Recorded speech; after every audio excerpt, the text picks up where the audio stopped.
5. समस्या के हल के उपायों की विवेचना। आज हमारी कृषि की सभी समस्याओं का हल बताया जाता है। जोत का आकार बड़ा करना पर यह बात तभी ठीक हो सकती है जब जोत का आकार तो घट गया हो, परंतु कृषि के उपकरणों, ढोरों आदि की मात्रा बढ़ गई हो। जोत के आकार के बारे में तो आंकड़े पहले ही दिए जा चुके हैं। देखना यह है कि क्या कृषि का स्टॉक बढ़ गया है। श्री के.एल. दत्ता ने अपने एक विशद सर्वेक्षण में कहा है। 178 जिन भारतीय साक्ष्यों से हमने पूछताछ की, उनमें से अधिकांश का विचार था कि कृषि उत्पादों की पूर्ति में कमी आई है, क्योंकि भूमि की काश्तकारी कुशल ढंग से नहीं हो रही है। यह बताया गया है कि भूमि पर खेती अब उतनी सावधानी पूर्वक और कुशलता पूर्वक नहीं की जा रही है जितनी पहले की जाती थी, क्योंकि हल, ढोर और श्रम महंगे भी हो गए हैं और दुर्लभ भी। खेती की लागत में बचत करने के लिए किसान खेतों में उतनी बार हल नहीं चलाते जितनी बार पहले चलाते थे। इसके साथ ही खेतों में खाद भी कम दी जाती है, खरपतवार कम उखाड़े जाते हैं और जहां कुओं से सिंचाई की जाती है वहां सिंचाई भी कम की जाने लगी है।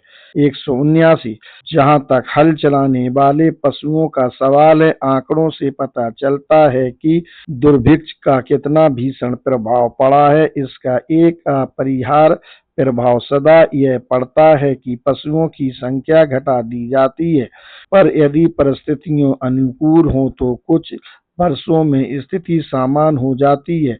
अद्यतन वर्ष 1908-09 में हल चलाने वाले पशुओं की जो संख्या वक्तव्य में दी गई है, वह कुछ क्षेत्रों में शुरू के वर्ष 1893-94 के मुकाबले कम है, अर्थात आसाम, बुंदेलखंड, आगरा प्रांत, उत्तर और पश्चिम गुजरात, दक्कन, बरार, मद्रास उत्तरी और मद्रास पश्चिमी। यद्यपि इन आंकड़ों पर पूरी तरह भरोसा नहीं किया जा सकता, पर इन आंकड़ों से यह तो पता चलता ही है कि हल चलाने वाले पशुओं की कमी है। पूंजी के बारे में श्री इलियट जेम्स का कथन है, रैयत इस बारे में पैनी नजर रखते हैं कि मॉडल फार्मों पर दिखाई गई अच्छी ढंग से की गई खेती के बढ़िया परिणाम निकलते हैं, परंतु वे इस जानकारी से ज्यादा लाभ नहीं उठा सकते, भले ही वह अच्छी तरह समझते हैं कि बेहतर काश्तकारी और उचित ढंग से खाद देने का मतलब है फसल की ज्यादा पैदावार। उनकी बड़ी जरूरत है पूंजी। इसी लेखक का कहना है कि किसान जानता है कि उसके कृषि के औजार अकुशल और पुराने ढंग के हैं, परंतु वह उनकी जगह बेहतर औजारों का इस्तेमाल नहीं कर सकता, क्योंकि बढ़िया किस्म के पशुओं और खेती के बेहतर औजारों के लिए जरूरी है कि इतना खर्च किया जाए जितना कि उसके पास धन नहीं है।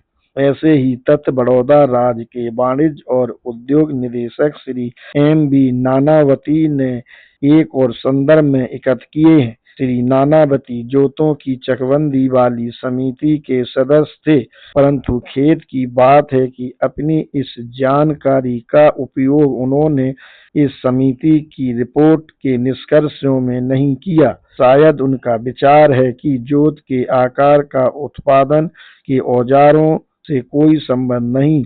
वह खेद प्रकट करते हुए लिखते हैं, किसानों के पास भार वाहक और ढोर पर्याप्त मात्रा में नहीं है। आज 1913 में उनके पास 8 34,901 बैल आदि हैं, अर्थात 36 बीघे की खेती के लिए एक जोड़ी बैल और बैलों की एक अच्छी जोड़ी औसतन 25 बीघे में हल चला सकती है, परंतु वर्तमान नस्ल तो बहुत घट गई है और एक जोड़ी बैल अधिक से अधिक 20 बीघे में हल चला सकती है, जबकि वर्तमान वास्तविक औसत 36 बीघे है। इन परिस्थितियों में इस बात की संभावना नहीं है कि हल गहराई में चलाया जा सके। जमीन की ऊपरी सतह को केवल खुरच भर दिया जाता है। छोटे किसानों के पास तो हल चलाने वाले पशु होते ही नहीं या एक ही बैल होता है, इसलिए उन किसानों को अपने दोस्तों से बैल लेकर काम चलाना होता है जिनकी स्थिति उनसे बेहतर नहीं होती। जहाँ तक खेती के औजारों का प्रश्न है, राज्य में 1,54,364 हल हैं, अर्थात दो खातेदारों के पीछे एक।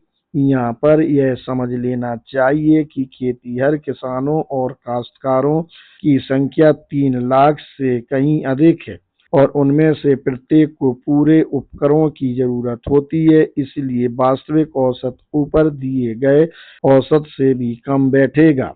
वास्तव में 1898 के बाद रियासत में कृषि उत्पादन के उपकरणों की दशा बहुत बिगड़ी है, जैसा कि नीचे दी गई सारणी से स्पष्ट होता है।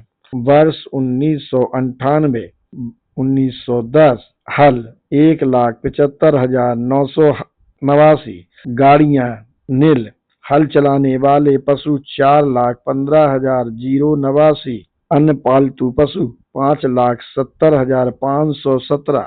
1910 1,51,664, गाड़ियां 68,946, हल चलाने वाले पशु 3,34,801, अन्य पालतू पशु 5,09,416। इस स्थिति में क्या यह कहना उचित नहीं होगा कि वर्तमान उपकरण न केवल आकार बढ़ाई गई जोतों के लिए अपर्याप्त हैं, बल्कि वर्तमान छोटी छोटी जोतें भी जमीन के अतिरिक्त उत्पादन के अन्य साधनों के मुकाबले बहुत बड़ी हैं। हमारे इस सिद्धांत के अनुसार तो निष्कर्ष यह निकलता है कि वर्तमान जोतें अलाभकारी हैं, पर इसलिए नहीं कि वे बहुत छोटी हैं, बल्कि इसलिए कि वे बहुत बड़ी हैं। तब क्या हमें यह तर्क देना चाहिए कि वर्तमान जोतों का आकार और कम कर दिया जाए ताकि वे हमारे विचार के मुताबिक लाभकारी हो सकें? बेखबर पाठक शायद यह सोचने लगे कि यही तर्कसंगत और अपरिहार्य निष्कर्ष निकलता है, एक ऐसा निष्कर्ष जो कि आश्चर्यजनक रूप से देश में जनमत के बिल्कुल विपरीत है। निसंदेह यह निष्कर्ष बिल्कुल विपरीत है, परंतु यह अपरिहार्य नहीं। ऊपर हमने जो भूमिका बांधी है उसके आधार पर हम यह तर्क दे सकते हैं कि कृषि के लिए पशुओं और औजारों की संख्या बढ़ाने की जरूरत है, जिसके फलस्वरूप जोतों का आकार बढ़ाने की आवश्यकता भी पड़ जाएगी।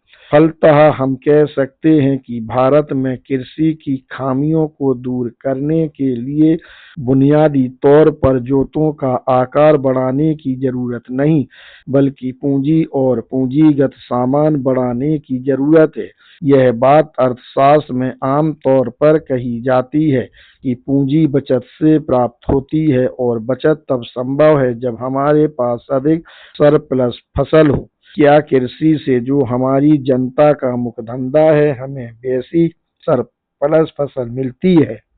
इसका सर्वसम्मत उत्तर होगा नहीं, और हम उससे सहमत हैं। हम उन उपायों से भी सहमत हैं जिनका एक घाटा वाली अर्थव्यवस्था को अधिक वाली अर्थव्यवस्था में बदलने के लिए समर्थन किया जाता है, अर्थात जोतों का आकार बड़ा किया जाए और चकबंदी की जाए। इस लक्ष्य की प्राप्ति के उपायों के बारे में हमें ऐतराज है। हमारा यह दृढ़ विश्वास है कि भारत में छोटी जोत की समस्या बुनियादी समस्या नहीं है, बल्कि यह एक मूल समस्या से निकली हुई समस्या है, अर्थात सामाजिक अर्थव्यवस्था में असामंजस्य की समस्या।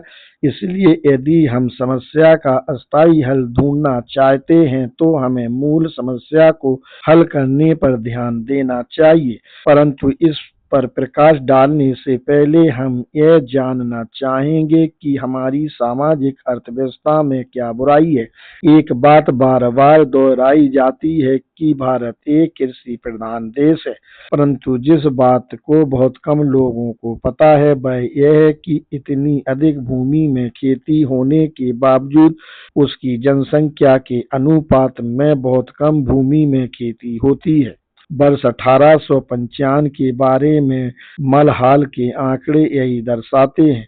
1895 प्रति व्यक्ति एकड़ भूमि। Column 1 great Britain, column 2 Ireland, column 3 France, column 4 Germany, column 5 रूस, column 6 Austria, column 6 Italy, column 7 Spain और पुर्तगाल, नेक्स्ट अमेरिका, नेक्स्ट भारत। 0.91, 3.3, 2.3, 1.70, 5.60, 2.05, 1.75, 2.90, 8.90, 1.00। 1895 के बाद तो स्थिति बदतर हो गई है, जैसा कि नीचे के आंकड़ों से स्पष्ट है।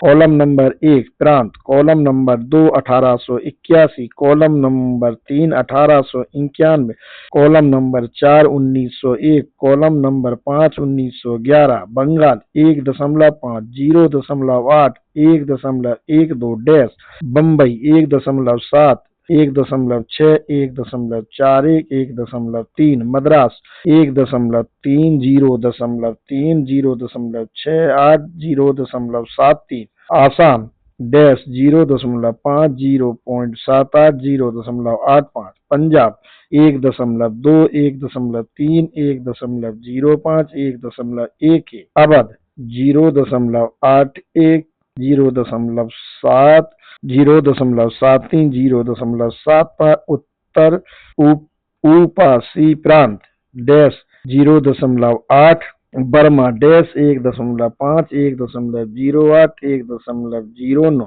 मध्य प्रदेश 1.67, 2.4, 1.8, 1.79, ब्रिटिश भारत 1.04, 1.0, 0.86, 0.88। अब इस साधारण तथ्य का तात्पर्य क्या है?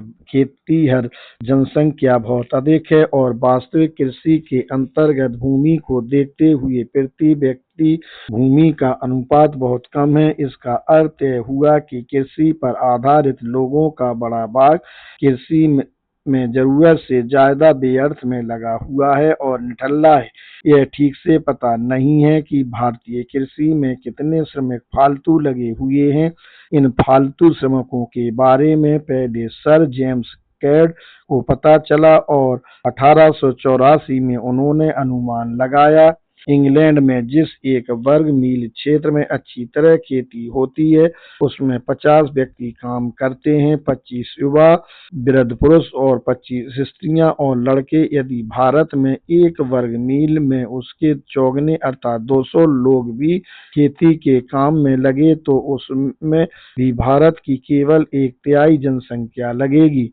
1881 में देश की कुल जनसंख्या 25 करोड़ 40 लाख में से लगभग 2/3 कृषि पर निर्भर दिखाए गए हैं। उक्त अनुमान के अनुसार यदि हम 1/3 लोग भी खेती के लिए लें तो हम आराम से कह सकते हैं कि उतने ही लोग खाली बैठे रहते हैं जो कोई उत्पादक कार्य नहीं करते। भारत में बढ़ते हुए ग्रामीणीकरण और कृषि के अंतर्गत आने वाली भूमि में उत्तरोत्तर कमी आने के कारण खाली बैठे श्रमिकों की संख्या बेहद बढ़ गई होगी।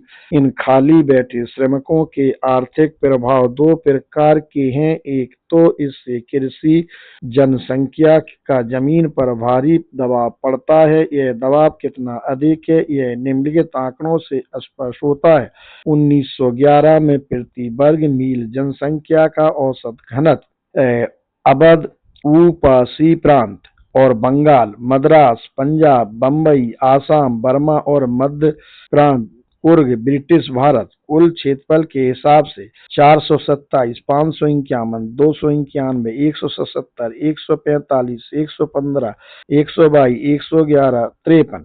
कृषि क्षेत्र के हिसाब से 829, 1162, 785, 453, 444, 766, 307, 792, 575। जमीन पर जनसंख्या का इतना अधिक दबाव सारी दुनिया में किसी और देश में नहीं है मिलता। इसका प्रभाव तो स्पष्ट ही है। अन्य लोगों के कथन के बावजूद जनसंख्या का यह भारी दबाव जमीन के उपविभाजन का मुख्य कारण है। चूंकि जमीन पर इस दबाव का महत्व समझा नहीं जा रहा, इसलिए उत्तराधिकार का कानून इतना कष्टप्रद बन गया है कि यह कहना कि उत्तराधिकार के कानून के कारण जमीन का उपविभाजन होता है, वास्तविक स्थिति को उल्टा करके गलत ढंग से देखने के समान है। केवल इस कानून का होना ही एक शिकायत नहीं बन सकती। शिकायत तो तब बनती है जब इसे लागू किया जाता है, पर यदि यह हानिकारक है तो इसे लागू क्यों किया जाता है? सिर्फ इसलिए कि यह लाभकारी है। इसमें कुछ भी अजीब नहीं है। जब खेती का ही धंधा करना हो तो न होने से तो जमीन का छोटा टुकड़ा ही बेहतर है। इस तरह शिकायत की बात ये परिस्थितियां हैं जिनसे जमीन के छोटे छोटे टुकड़ों को भी महत्व मिल जाता है। यह महत्व इसलिए मिलता है कि जनता का बहुत बड़ा भाग अपनी जीविका के लिए केवल कृषि पर निर्भर होता है। स्वाभाविक है कि जब लोगों के पास कृषि के अतिरिक्त कुछ है ही नहीं तो वे जमीन का छोटे से छोटा टुकड़ा हासिल करने के लिए हर संभव प्रयास करेंगे। इस जमीन पर भारी दबाव है जिसकी वजह से ऐसा होता है। लोग जमीन के छोटे टुकड़ों पर इसलिए खेती करते हैं क्योंकि जैसा कि प्रोफेसर जयवंश का विचार है, उनके रहन सहन का स्तर नीचा है, बल्कि आजकल उनके पास यही एकमात्र लाभदायक वस्तु है। यदि उनके पास करने के लिए अन्य कोई लाभकारी काम होता तो वे छोटे टुकड़ों को भी तरजीह न देते। इसलिए यह समझना आसान हो जाता है कि छोटे खेत जमीन पर भारी दबाव के कारण नजर आते हैं। हमारी खेती हर जनता यद्यपि छोटे से खेत पर भी पैदावार के काम में अधिक से अधिक लगना चाहती है, तथापि जेम्स कैट के अनुसार यह बात सच है कि उनमें से बड़ा भाग निश्चित रूप से निठल्ला रहेगा ही। निठल्ले मजदूर और निठल्ली पूंजी में एक बहुत महत्वपूर्ण अंतर होता है। पूंजी होती है परंतु मजदूर रहता है, अर्थात जब पूंजी निठल्ली हो तो वह कमाती नहीं परंतु वह कुछ खाती नहीं, परंतु मजदूर कमाए चाहे ना कमाए पर वह जीवित रहने के लिए खाता अवश्य। इसलिए निठल्ला मजदूर एक बहुत बड़ी मुसीबत या विपत्ति बन जाता है। यदि वह उत्पादन पर निर्भर नहीं रहता तो उसका परिश्रमी बनना अनिवार्य हो जाता है। निठल्ला मजदूर एक नासूर की तरह होता है जो देश की महत्वपूर्ण वस्तुएं चट कर जाता है। वह हमारे राष्ट्रीय लाभांश में वृद्धि करने की जगह जो कुछ थोड़ा बहुत लाभांश होता भी है उसे भी नष्ट कर जाता है। इसलिए निठल्ले मजदूर का एक महत्वपूर्ण असर होता है राष्ट्रीय लाभांश का ह्रास। व्यक्ति की तरह समाज की आय भी किए गए प्रयासों और उपलब्ध माल पर निर्भर करती है। यह बड़े आराम से कहा जा सकता है कि किसी व्यक्ति या समाज की आय तो चालू मजदूरी से मिलती है अथवा पहले से ही हासिल की गई उत्पादक वस्तुओं के स्वामित्व से।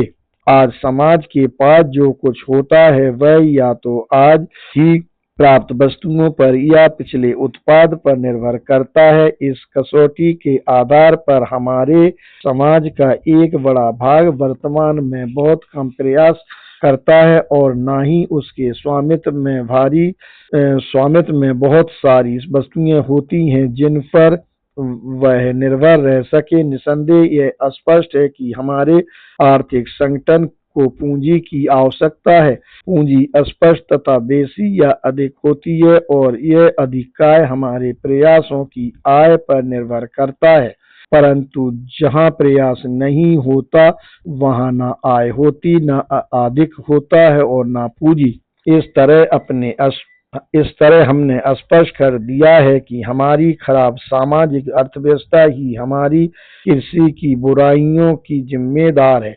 हमने यह भी सिद्ध कर दिया कि किस तरह खेती पर पूरी तरह निर्भर रहने के कारण ही जोतें छोटी छोटी और बिखरी हुई हो गई हैं। यह भी स्पष्ट कर दिया गया है किस तरह हमारी जनता के बड़े भाग को कृषि उत्पादक रोजगार नहीं दे सकती और इसलिए उन्हें निठल्ला रहना पड़ता है। हमने यह भी दर्शाया है कि इन निठल्ले श्रमिकों के कारण हमारा देश बिना पूंजी का हो गया है। समस्या के हमारे इस विश्लेषण के बाद यह समझना सरल हो गया है कि वर्तमान सामाजिक अर्थव्यवस्था में चकबंदी करने और जोतों का आकार बड़ा करने के प्रयास निश्चित रूप से असफल सिद्ध होंगे। जो लोग यह समझते हैं कि छोटी जोतों की मूल बुराई है, संभवतः वे जोतों का आकार बड़ा करने का समर्थन करते हैं, परंतु इस प्रकार का अर्थशास्त्र दोषपूर्ण है और जैसा कि थॉमस आर्नोल्ड ने एक बार कहा था, एक त्रुटिपूर्ण राजनीतिक अर्थव्यवस्था अपराध की सफल जननी होती है।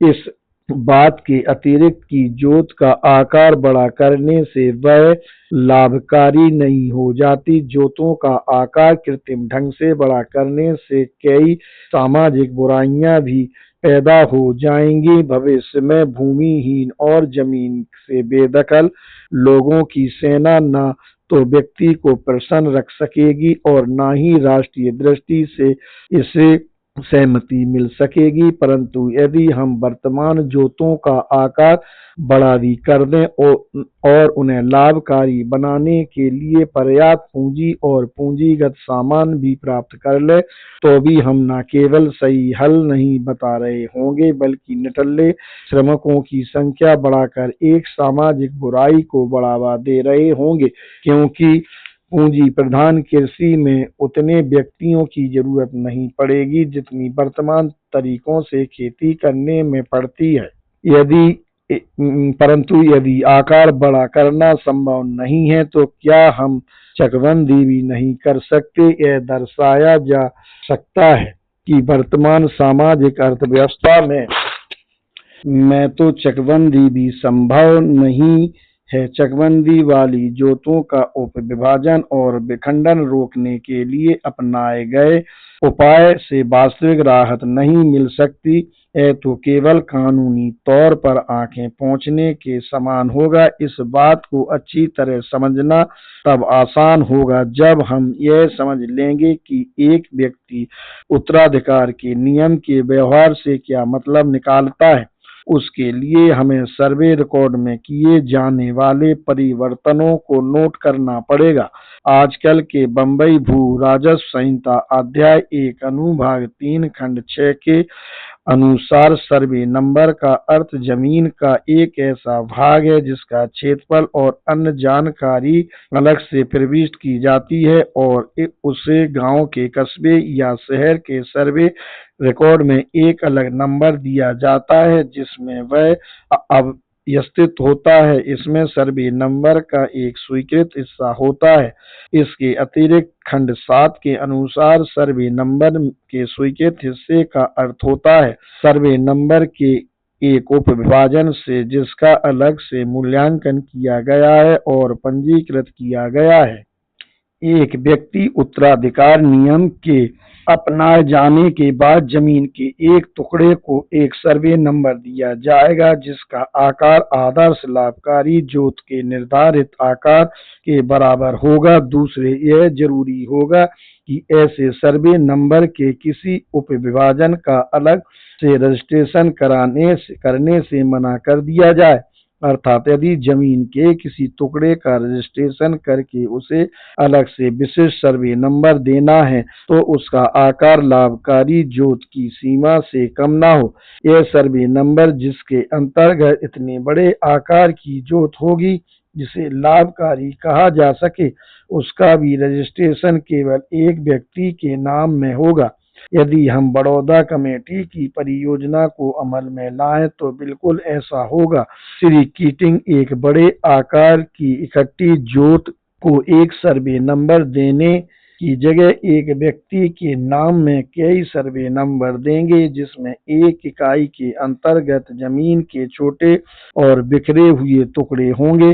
श्री कीटिंग की योजना से कोई व्यवहारिक हल नहीं निकलता, इसलिए उसे त्यागना पड़ेगा। तब एक व्यक्ति उत्तराधिकार नियम एक समेकित जोत पर लागू करने का व्यवहार में अर्थ होता है कि हम उस भूमि के टुकड़े को कानून नहीं मानते जहां वह एक निश्चित आकार से कम की हो। यह दावा किया जाता है कि भूमि के टुकड़े को मानने से अब इंकार करने से चकबंदी वाली जोत का उपविभाजन रुक जाएगा। भूमि का उपविभाजन कई कारणों से हो सकता है और इसके लागू करने के मौके को देखते हुए जोत लाभकारी या अलाभकारी हो सकती है, जैसा कि श्री कीटिंग चाहते हैं। यदि किसी भी प्रकार से उपविभाजन न होने दिया जाए तो उससे जमीन की कीमत में तेजी से ह्रास होगा, परंतु यदि स्टॉक कम होने पर भी उपविभाजन की अनुमति न दी जाए तो उससे अलाभकारी स्थिति पैदा हो जाएगी, जो वांछित लक्ष्य के परिणाम से बिल्कुल उल्टा होगा। यदि आर्थिक परिस्थितियों के कारण आवश्यक हुआ तो कानूनी दृष्टि से उपविभाजन रोकने का मतलब यही होगा कि वह वास्तव में भी रुक जाएगा, यह मानते हुए कि जमीन पर जनसंख्या का भारी दबाव है और कृषि उपकरणों की संख्या बहुत कम है तथा इन बुराइयों पर चकबंदी और बड़े आकार के पक्षधर लेखकों ने कोई ध्यान नहीं दिया है, तो हमें जोतों के उपविभाजन पर ध्यान देना पड़ेगा। यदि इस अपरिहार्य प्रवृत्ति के बावजूद हम कानून बनाएं और इतने सर्वे रिकॉर्ड पर सर्वे नंबर प्राप्त करने के लिए एक निश्चित सीमित आकार से कम की जोतों का रिकॉर्ड न करें, तो न केवल हम उस रोग का उपचार नहीं कर पाएंगे जो इस उपाय से हो भी नहीं सकता, बल्कि उससे एक ऐसा रजिस्टर भी तैयार हो जाएगा जो सच्ची परिस्थितियों की जगह झूठी जानकारी देगा। उपविभाजन और विखंडीकरण रोकने के तरीकों की हमारी इस आलोचना के बाद हम चकबंदी परियोजना के बारे में अपने विचार देंगे। चकबंदी और उसका संरक्षण एक दूसरे से इतने जुड़े हुए हैं कि एक के बिना दूसरे के बारे में सोचा भी नहीं जा सकता। अब यदि हम चकबंदी वाली भूमि के आकार को बचाकर नहीं रख सकते तो क्या चकबंदी करने का कोई भी फायदा है? जब तक हम अपनी सामाजिक अर्थव्यवस्था में प्रभावकारी परिवर्तन नहीं करेंगे, तब तक हमें यह प्रक्रिया अनगिनत बार दोहरानी पड़ेगी। चकबंदी और जोतों का आकार बढ़ाने से फालतू और निठल्ले मजदूरों की समस्या और ज्यादा विकट हो जाएगी, जिससे उसकी हानियां उसके लाभों से अधिक होने की संभावना है, और इसलिए प्रोफेसर गिलबर्ट स्लेटर ने इसका अधिक समर्थन नहीं किया। प्रोफेसर स्लेटर के इस मत के विपरीत हमारा विचार है कि इन बुराइयों को दूर किया जा सकता है, और क्योंकि हम उन्हें दूर करने को उत्सुक हैं, इसलिए हम जोतों का आकार बढ़ाने के लिए विभिन्न उपाय सुझाना चाहते हैं। फलतः हम यह कहना चाहते हैं कि हमारे प्रयास निठल्ले श्रमिकों की समस्या को हल करने की दिशा में होने चाहिए। यदि हम इन फालतू श्रमिकों को उत्पादन की गैर कृषि प्रणालियों में लगा सकें तो हम एक बार में ही कृषि पर से दबाव कर सकेंगे और भूमि पर जो इतना अधिक महत्व दिया जाता है वह भी कम हो जाएगा।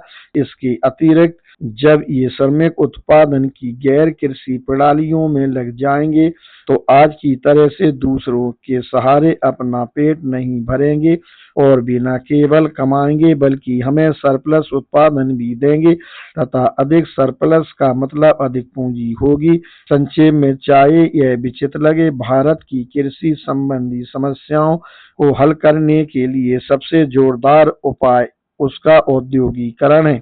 औद्योगिकरण का संपूर्ण प्रभाव यह पड़ेगा कि जमीन पर दबाव कम होगा और पूंजी तथा पूंजीगत सामान बढ़ने से जोतों का आकार बढ़ाने की आर्थिक आवश्यकता पैदा हो जाएगी। केवल इतना ही नहीं, औद्योगिकीकरण भूमि का महत्व कम कर देगा और इसके लिए उसके उपविभाजन और विखंडीकरण के कम अवसर मिलेंगे।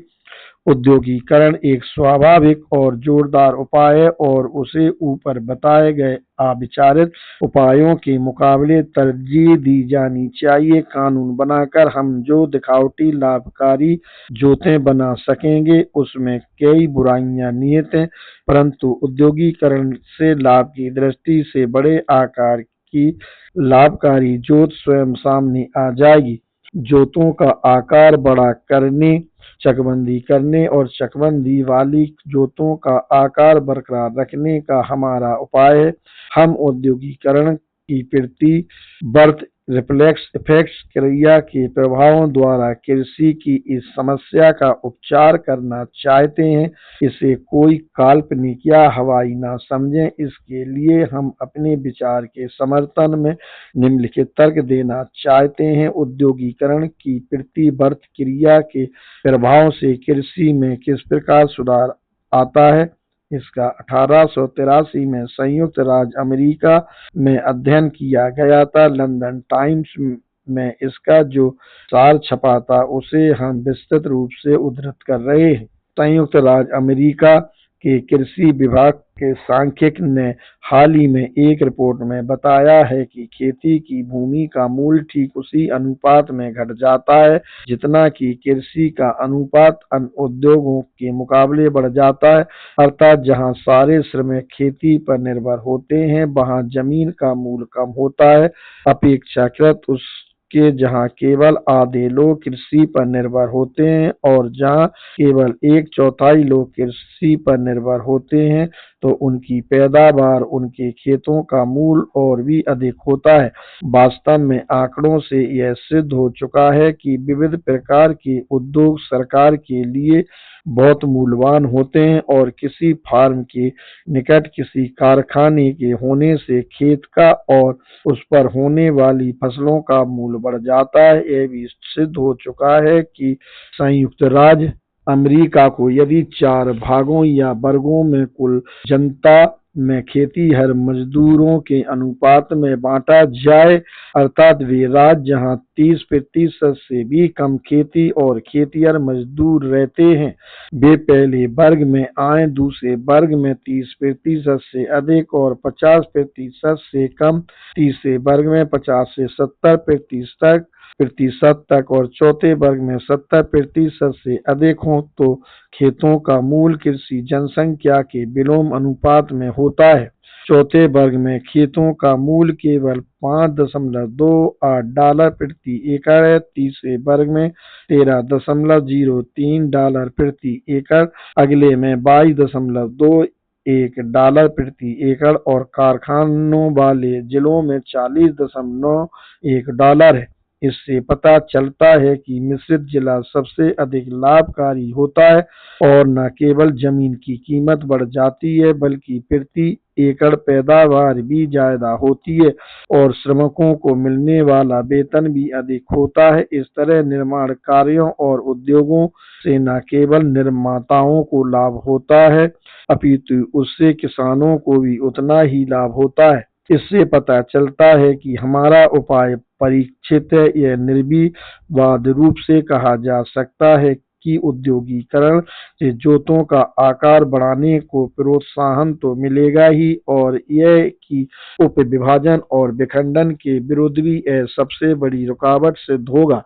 इस बात से सहमत होने पर यह देखा जाएगा कि औद्योगिकरण चकबंदी कराने के लिए पर्याप्त उपाय नहीं है। हो सकता है कि इसके लिए प्रत्यक्ष उपाय करने पड़े, पर यह भी सच है कि औद्योगिकरण से अपने आप चकबंदी ना हो परंतु उससे चकबंदी कराने में मदद मिलेगी। यह भी निर्विवाद सत्य है कि जब तक भूमि को महत्व मिलता है चकबंदी करना आसान नहीं होगा। भले ही हम कितने भी न्यायोचित सिद्धांतों की बात करें, क्या यह औद्योगिकरण की कम सेवा है कि इसके कारण भूमि का महत्व कम हो जाता है? निश्चय ही नहीं। चकबंदी का एक और पहलू भी इसी निष्कर्ष की ओर इंगित करता है। वह यह है कि चकबंदी से पहले औद्योगिकरण होना चाहिए। यह कभी नहीं भूलना चाहिए कि जब तक चकबंदी वाली जोतों के भावी उपविभाजन और विखंडन पर रोक लगाने के लिए प्रभावकारी रुकावटें नहीं लगाएंगे, तब तक चकबंदी की योजनाएं बनाना बेकार है। यह रुकावट केवल औद्योगिकरण से ही लगाई जा सकती है और तभी भूमि पर वह भारी दबाव कम हो सकता है जिसके कारण भूमि का उपविभाजन होता है। इसलिए यदि हमारी कृषि छोटी बिखरी हुई जोतों का शिकार है तो उसका हल निसंदेह औद्योगिकरण करके ही निकल सकता है। परंतु एक औद्योगिकरण देश के रूप में भारत का क्या स्थान है? भारत में छोटी जोतों की समस्या और उसका निवारण। इंग्लैंड और वेल्स, कॉलम नंबर 1, इसके 3 कॉलम। वर्ष ग्रामीण शहरी। जर्मनी, इसके 2 कॉलम ग्रामीण शहरी। संयुक्त राज्य अमेरिका, इसके 2 कॉलम ग्रामीण शहरी। फ्रांस, इसके 2 कॉलम ग्रामीण शहरी। भारत, इसके 2 कॉलम ग्रामीण शहरी। वर्ष 1790 dash dash dash dash 87.5 dash dash dash dash 1840 dash dash dash dash 77.5 dash 75.6 24.4 dash dash 1851 49.92 50.08 dash dash dash dash dash dash dash dash 1871 38.20 61.80 dash 36 43.6 dash dash dash dash dash 1881 32.1 67.9 dash 41 44.3 29.5 dash dash dash dash 1891 27.95 72.05 dash 47 39.2 36.1 dash dash 64.4 dash 1901 23.0 77.00 dash 54 35.7 40.5 dash dash 67.5 dash 1911 19.9 78.1 dash dash 33.3 46.3 57.9 42.1 71.5 dash. विभिन्न देशों के आंकड़े उल्लिखित वर्ष के अनुरूप नहीं है बल्कि 3 वर्षीय अवधि के बीच के हैं।